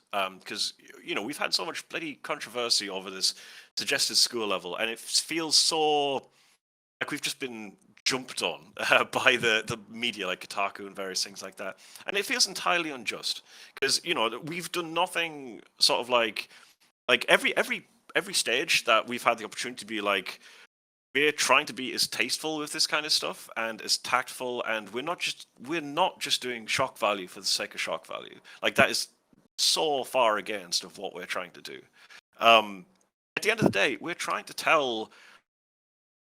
I don't want to say realistic stories, because I mean that's kind of the sad aspect of it, is that these are realistic stories, and we don't want to shed, we don't want to just like aim a spotlight on it in a way that makes it look distasteful. These are real things that happen, and at the end of the day, we're a SWAT game, and we're talking with people who are dealing with this stuff every single day. Like, we have dedicated SWAT people in the chat that we're talking with, and some of the things that they report back on are absolutely horrific. Obviously, we can look in any news story and all the various shootings, and it is absolutely horrific. And these people who deal with this kind of stuff, They are heroes beyond heroes. And that's kind of realistically the story that we're trying to tell of just how yeah, this stuff is absolutely messed up, and we should absolutely be paying attention to it because it's messed up, not for any kind of sick gamification of it, or trying to shock people for the sake of shocking. It's like, no, It's no, quite no. absurd that anyone would get that out of what we're trying to do. Absolutely, absolutely. And having a school level is, yeah, it's something that we're going to have to very delicately deal with in a tasteful way. And obviously, we are going to do our absolute best to deal with it in a tasteful way. But I think it would almost be a disservice if we shied away from it just from a little bit of social pressure. Obviously, when was it Call of Duty that had the airport level? Yeah. Yeah, Mario Mario for Yeah, Over 2. absolutely. Obviously, when that came out, shock and everyone was up in arms and various things like that. Yeah, I mean, but it provided a plot, and it really it was a strong point of the game. absolutely. Like, we are all about that kind of like visceral storytelling where at the end of the day, like, if you're playing our game, and I think Valley is a perfect example of this, where at the end of it you're like, oh my god, and you have to put the controller down because you felt something. Yeah, That is what we are trying to achieve. Like, we want our players to feel something, and hopefully, like, in a we can do better as people kind of way. yeah, and Call of Duty is still doing this to this day. Mario for 2019 had something similar to a kid being dragged away or something. I can't remember the exact context, but it was in the embassy, and it was terrifying. I had to kind of just sit there for a second. I was like, did that really just happen? That's crazy. It's crazy. And you know, the house mission with the baby in it, it's just mind jolting. It's like, it's crazy, man. It's like people actually put this stuff in the game to make you feel like, wow, this is actually alive. This is a real, like, this is realistic. You'd probably see this stuff happening in real life. It's not Yeah, there for for, sure. in a negative way. It's there to just show what some of these, special ops and police have to deal with in this, like, everyday environment. This stuff happens every day for them. It's they have to live with it, and it's absurd. People think we do it just to be edgy or anything like that. Absolutely. It's ridiculous. I It's mean, we're nothing what tackling we're trying to do. we're tackling content that is just the realities of it are horrific. I mean, it's just. But I think people do shy away from it and too much of the stuff, and having a sort of a visceral, sort of kind of documented experience that mirrors the reality of it is kind of what this game is about. And whenever people want us to shy away from doing this or that, it just blows me away because you've got it's been the thing in movies for forever. I mean, I would say once if Scorsese is not he doesn't glorify it, like, but no, his stuff is visceral and brutal and real, and it just brings something to that experience that's not about you know being happy that you're seeing it, but it definitely elicits the response of what the closest thing you can get to what it would be like to live it or experience it, and oh yeah, absolutely. and Yeah, like appreciate the horror of it, and that you don't have to actually experience those things. exactly. And again, I'm so sorry for cutting you off. That's not my intention at all. I know you're Sorry. fine. Yeah, no, I agree with everything that you're saying. And yeah, it's like, honestly, like, for me personally, it's like I find it more offensive that it's like pretending that this stuff doesn't happen, rather than addressing it in a way.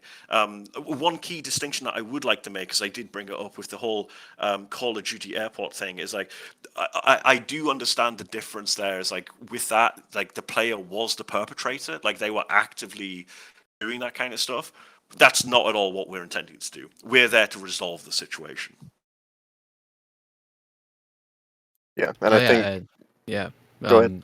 That level in general is supposed to portray light on the bad guy in general. So I think that's why it's shown as you being the perpetrator. I don't think at all it was trying to be in a positive way. Yeah, for sure. I mean, Valley again.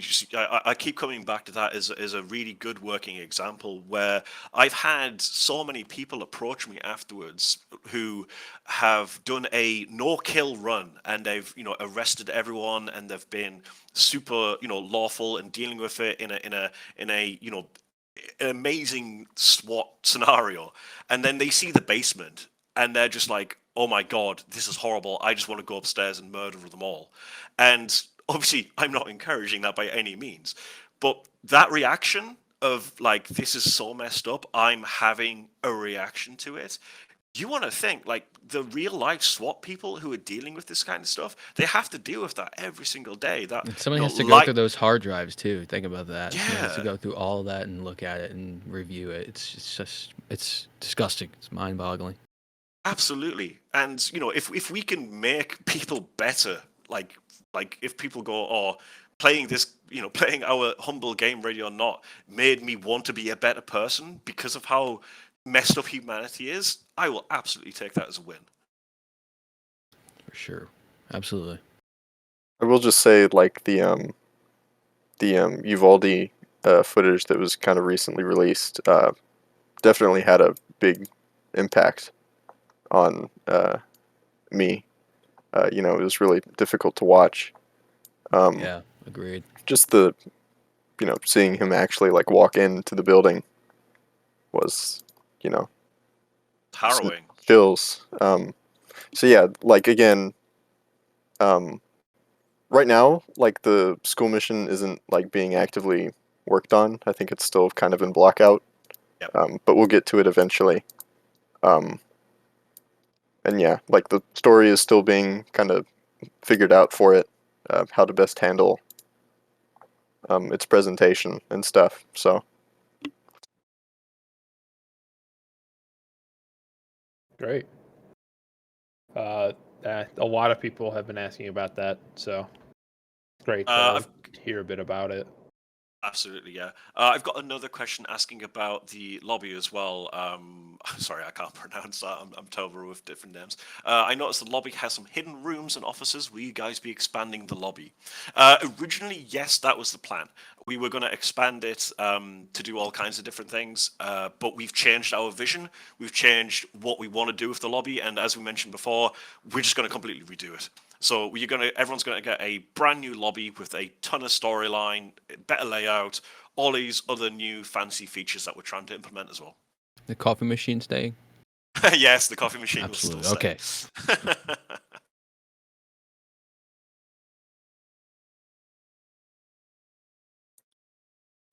I see just one question that keeps coming up.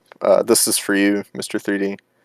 How can we expect the current maps to change, primarily outside entities such as static SWAT on Brisa Cove? Will they become more expressive, have dialogue with the player, etc.?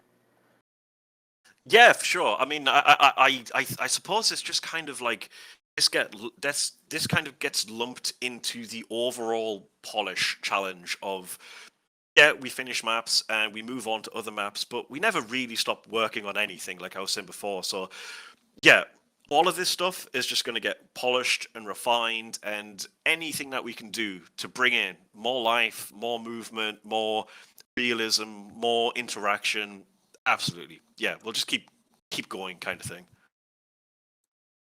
Let me see.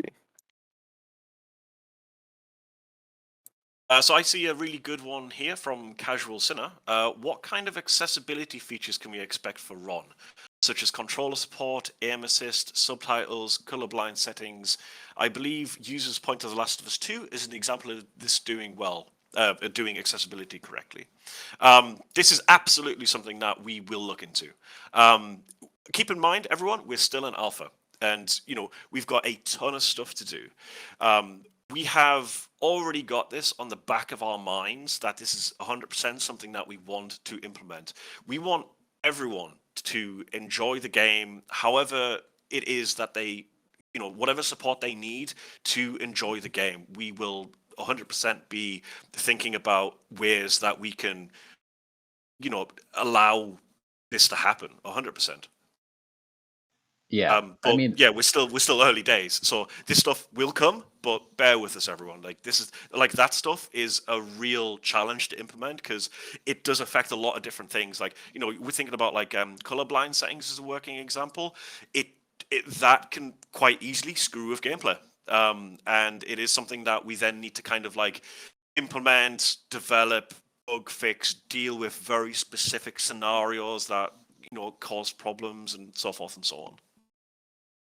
yeah, I mean the other thing is there's so much about the UI that's in flux right now. I mean, colors and fonts, they all could change because we are in alpha, and I don't really tackle that stuff until we're closer to the end because it needs to be solidified. Otherwise, I'll be constantly going back and have to adjust all of those things in addition to. And when anything can change on a dime right now, it's difficult. As like controller support, I don't like to make a single UI that'll just handle controllers and PC. I'm going to design for PC first, and then I'll design for controllers, so that it because I'm just not a fan of the games that you could tell they made one UI to fit both, and they have to lead toward controllers, so you end up with this really big chunky UIs that just they look like they're made to be used on a TV 15 feet away. But they're all things that are definitely planned. Accessibility is key, but they just got to come a little bit later. Yeah, for sure. We got another loadout UI question from Casual Sinner again. Is there any progress on the ability to customize AI teammates visually? I mean, yeah, it's not intentionally left out as far as any game design order that I've seen. It's just, I mean, as people can see, it's still using the older UI because it's on a different system than loadout itself. So that's one of the big things that's coming up is integrating it better in with the whole loadout system, and then being able to have that be part of what's saved with loadout presets. Yeah, that's very cool. Very cool. I've got one for myself here from I can't pronounce the other thing again. Sorry. Did you guys ever experience some copyright issues regarding some of the maps, especially since Hotel was based on the Millennium Biltmore Hotel? Yes. So this is something that with Nightclub we struggled with. I will hold in my hands and say I was a bit stupid. This was pure ignorance. It wasn't intentional or anything like that. Basically, the long and short of it was, and again, I'm kind of clarifying this because Kotaku took the wrong stance on this as well. Yeah, we had the nightclub called Prism. It was way too close to an already existing nightclub franchise called Prism, but spelt different logos. I thought that would be fine. It clearly wasn't fine, and I can kind of see that now in hindsight that was a little bit stupid. And yeah, we were super quick to react with that as well. Like we obviously do not want to cause any friction with anyone, copyright or none. Like it's not our intention to upset anyone. So like straight away we were on that. We changed it all, and it was resolved within kind of 24 hours, kind of thing. Yeah, I hardly even noticed it was gone. Like it took me it was fixed in a matter of seconds almost. Yeah, for sure. And again, it wasn't like we were trying to be cheeky or anything like that. It was honestly just a little bit stupid. It's just I was like, oh well, it's technically different enough, but I can definitely see why that would have been a problem. I don't think we were necessarily stupid. I just think it was unaware. Yeah, that's a better way of putting it. Yeah, for sure.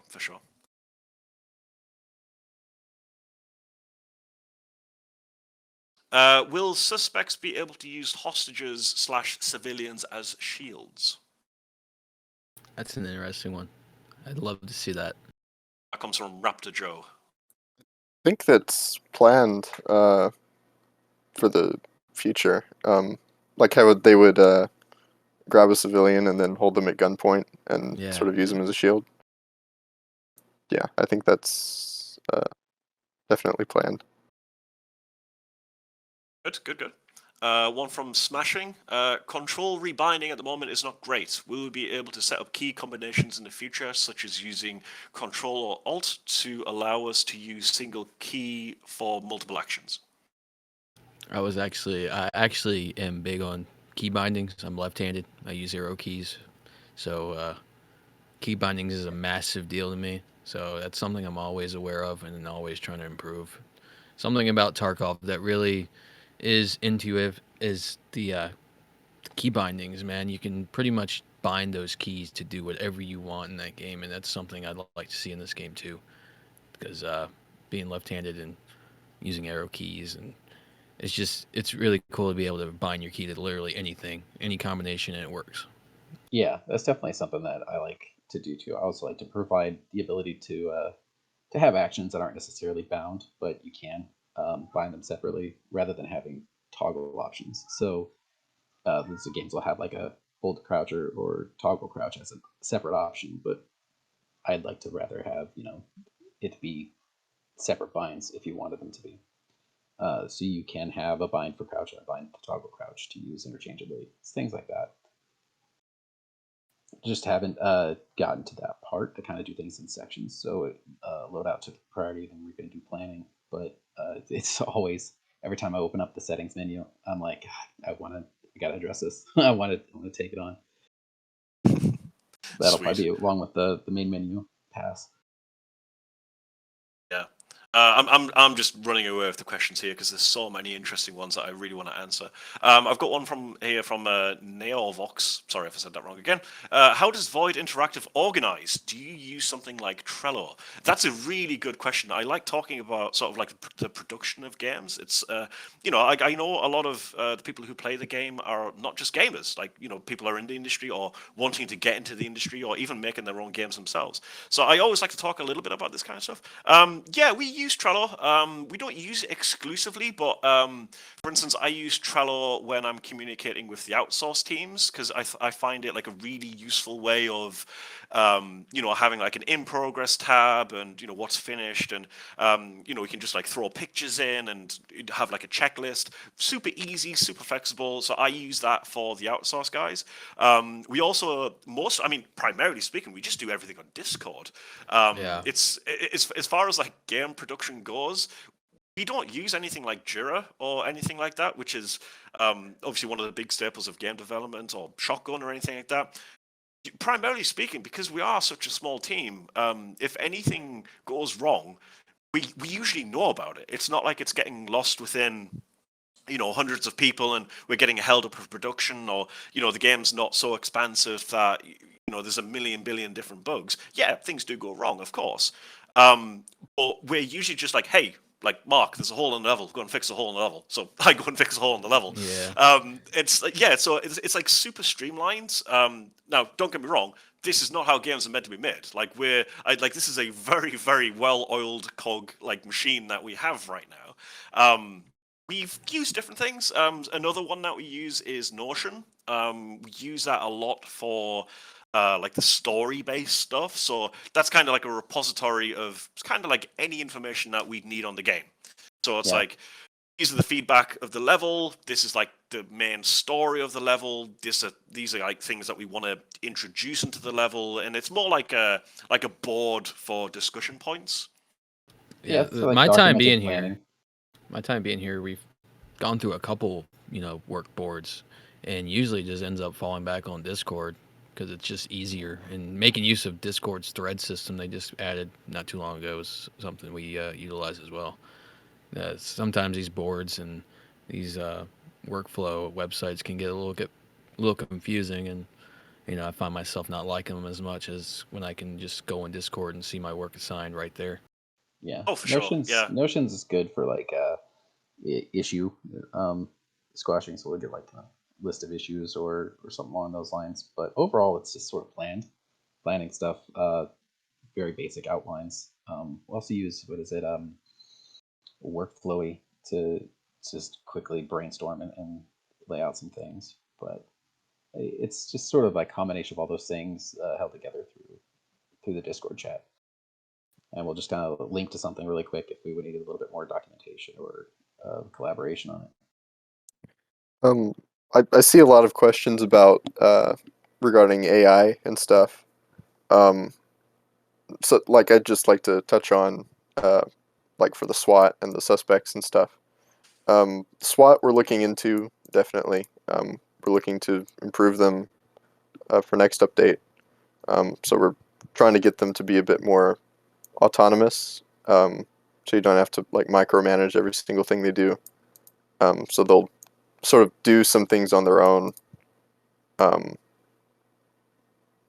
like clearing evidence and stuff for you. I think, and they won't enter rooms backwards anymore. Hopefully, just looking to refine them a bit more. Same for suspects and civilians. Civilians right now, they just kind of stand in one place and freak out.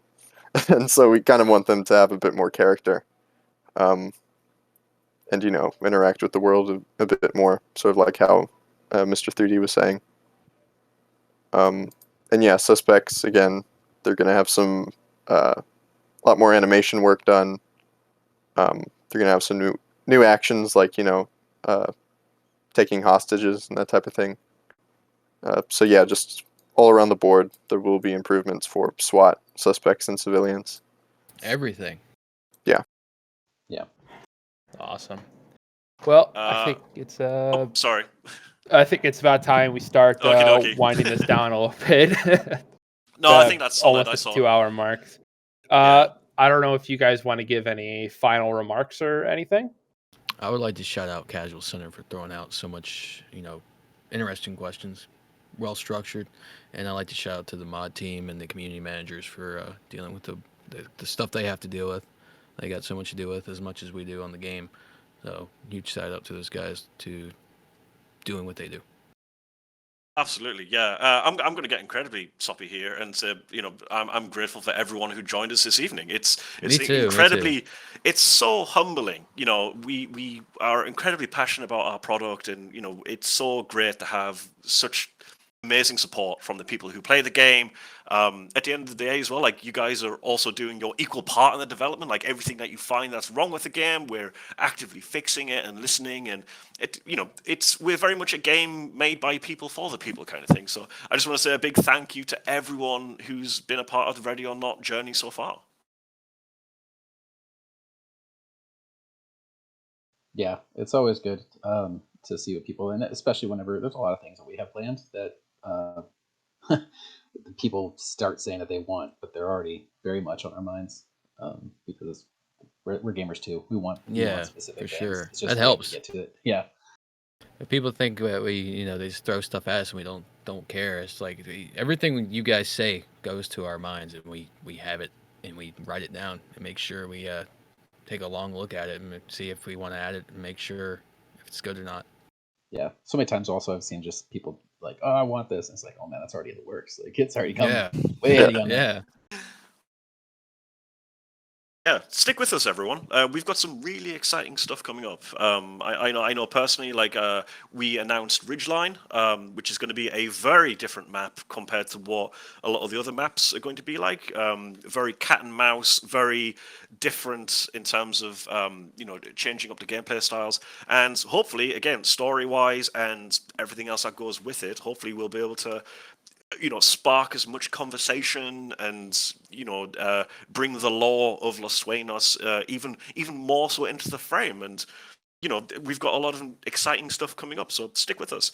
One thing I will say is, obviously, we're in development. We're in just past alpha kind of thing, and we're still making this stuff as it goes. So every now and then, it's part of game dev. We're going to break a few things before we fix a few things. It's nothing's ever perfect out the door, and sometimes we'll do an update and it's like, oh damn it, we fixed one thing, but that fix broke something else.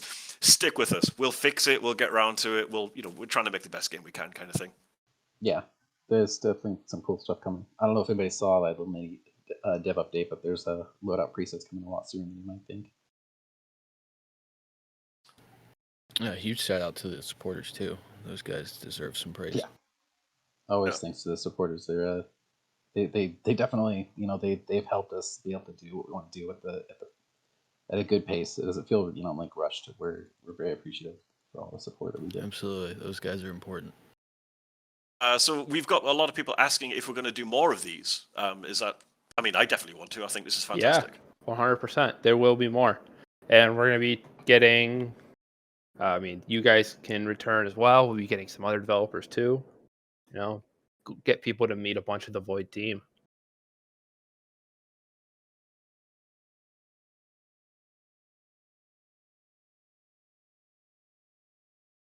So it has been great, everyone.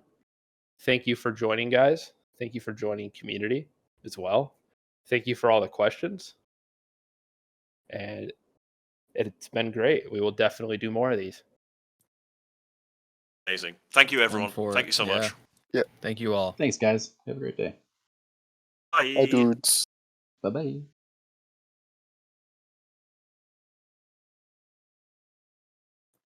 Malone. Oh no! Help!